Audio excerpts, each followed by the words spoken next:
Hello friend, welcome to my channel Varsha Vandana blog को आपण मानक स्वागत करुच्ची मु वंदना। सांग माने आज एक नुआ वीडियो मु आपण मानक पई नहीं आछि। चलंतु स्टार्ट करिबा आजिर वीडियोटी। आजिर वीडियोटी होची पितृपक्ष श्राद्ध विषय रे। मृतकों को तर्पण काहेकि दिया जाए। मनुस्तुति रे तर्पण को पितृयज्ञ कहा जायछि। सुख संतोष वृद्धि और स्वर्गगामी आत्मा मान को तृप्ति निमंते तर्पण करा जाए। तर्पणर अर्थ पितृगण को आवाहन सम्मान और क्षुधा निवारण करिबा। यह ग्रहण पाई पितृगण निज संतान मानक द्वार रे पितृपक्ष रे आशारे ठिया होई थांती। तर्पण बेले पूर्वज मान को अर्पण करुथिबा जल रे दूध, चाउल, राशि, चंदन, धवल पुष्प, कुश साहाय्य जल को निज आंजुली रे धरी मंत्र उच्चारण करी पकाइबा मात्रे सेमाने तृप्त हो जाती। जेबे जलांजलि श्रद्धा, कृतज्ञता, सद्भावना, प्रेम, शुभकामना यही सबु भावना मनरे नहीं देले तेबे जाई तर्पणर उद्देश्य पूरा होई पितृगण को तृप्ति मिले। शास्त्र रे वर्णना होईछि पितृतर्पण से तिथि रे करिबा उचित जो तिथि रे पूर्वजक परलोक गमन होइथिला। जहाकु पूर्वज मानक मृत्यु तिथि मने नाही से माने आसीन कृष्ण अमावास्या बा सर्वपितृमुख्य अमावास्या दिन यही कार्य करती। लोक मान्यता रही जेबे पर्यंत मृत आत्मा नाम रे वंशज द्वारा तर्पण करा न जाए सेतेबेले पर्यंत आत्मा मान को शांति मिली न थाए। पिंडदान काहेकि दिया जाए आसंतु ए विषय रे आमे जानि नेबा।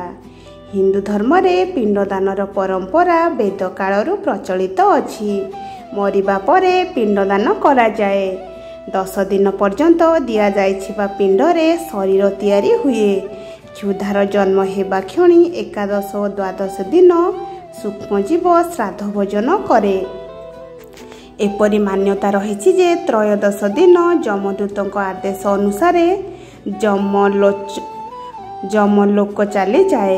पितृगण मोक्ष पाई यह एक अनिवार्य परंपरा एवं यार बहुत अधिक धार्मिक महत्व रही। पिंडदान पाई पितृगण प्रसन्न होई सुख समृद्धिर आशीर्वाद देई पितृलोक को फेरी जाती। जेउ पुत्र एही कार्य करे नाही ताहार पितृगण ताकू शाप मध्य देई दियंती। कुहा जाए सर्वप्रथमे सत्य जुगरे ब्रह्मदेव गयारे पिंडदान करिथिले। सेही दिन ठारू एही परंपरा प्रचलित होई आसुची। पूर्वज मानक साध कर्म करिबा काहेकि आवश्यक आसंतु आमे जानिबा। ब्रह्म पुराण मत अनुसार निजर मृत पितृ मानक उद्देश्य पितृगण को श्रद्धापूर्वक करा जाउथिबा कर्म को श्राद्ध कुहा जाए। श्राद्ध द्वारा ही श्रद्धा अटल रही थाए।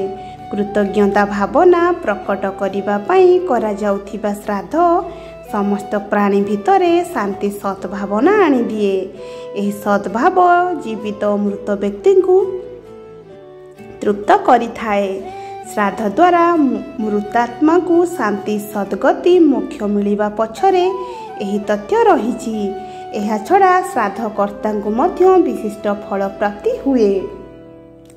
ब्रह्म पुराण रे कुहा जायछि आश्विन मासर कृष्ण पक्ष रे जमराज सबु पितृगण को निज पाख को मुक्त करि दियंती। एथिपाई जे सेमाने निज संतान ठारू श्राद्धर भोजन ग्रहण करिवे। एही मासरे श्राद्ध करुनथिबा तांको अतृप्त पितृगण शाप देई पितृलोकं को चली जाती। एहा द्वारा आगामी पीढ़ी बहुत कष्ट सहिबाकू पड़े। एहाकू ही पितृदोष कुहा जाए। पितृजन्य समस्त दोषर शांति निमंते पूर्वज मानक मृत्यु तिथि दिन श्राद्ध कर्म करा जाए। एथिरे ब्राह्मण मानकू भोजन कराई तृप्त करिवार विधान रहिछि। श्राद्ध करिबा व्यक्ति को केउ फल प्राप्त हुए यह उद्देश्य गरुड़ पुराण रे लेखा अछि। श्राद्ध कर्म करिले संतुष्ट होई पितृगण मनुष्य मानकू आयु, पुत्र, जस, मोक्ष, स्वर्ग, कीर्ति, पुष्टि, बल, वैभव, पशुधन, सुखधन और ध्यान बुद्धिर आशीष प्रदान करती।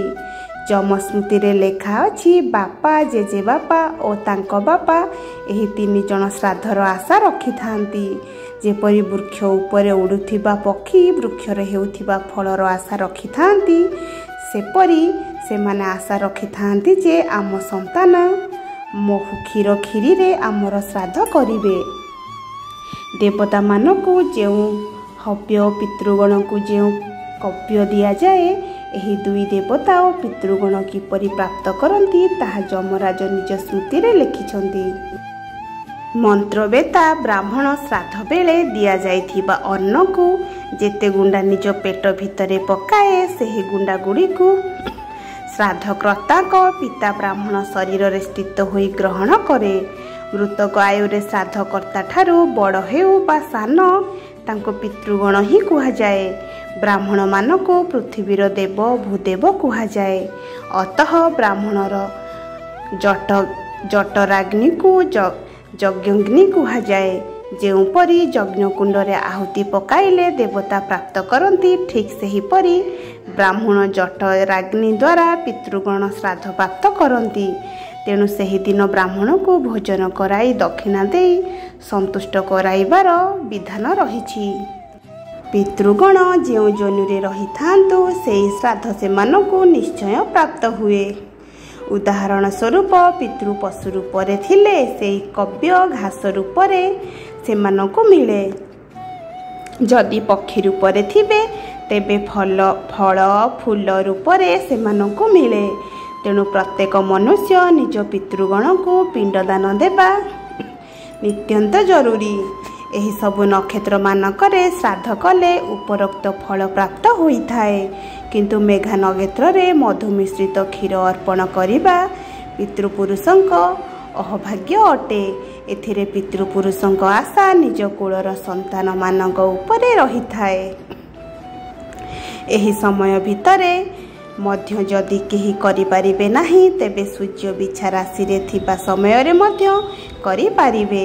କାରଣ ଯମରାଜଙ୍କ ପୁରୀ ସେତେ ସମୟ ପର୍ଯ୍ୟନ୍ତ ଖାଲି ରହିଥାଏ। ବିଛା ରାଶି ବିତିଯିବା ପରେ ମଧ୍ୟ ଯଦି କେହି କୌଣସି ଶ୍ରାଦ୍ଧ କରିନଥାଏ, ତେବେ ଦେବଗଣଙ୍କ ସହିତ ପିତୃଗଣ ସେହି ମନୁଷ୍ୟକୁ ଦୁଃସହ ଅଭିଶାପ ପ୍ରଦାନ କରି ଦୀର୍ଘଶ୍ୱାସ ନେଇ ନିଜ ପୁରକୁ ଫେରି ଯାଆନ୍ତି।